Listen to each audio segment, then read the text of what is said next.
Today we will talk about how can you find your block list on your WebNovel app. We're going to figure out the solution or know how you can do that on your WebNovel app. So all you have to do, so you just go down, click here on profile down here. When you click here on profile, it's going to take you to this list here.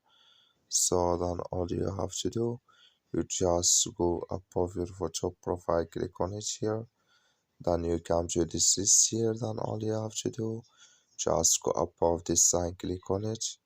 So then it's going to show for you a list like this. So then all you have to do now, just click here on manage block list, click on it.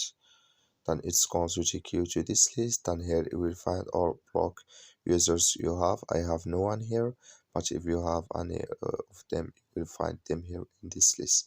That's all you have to do. Thank you for watching. Don't forget to support us by liking and subscribe.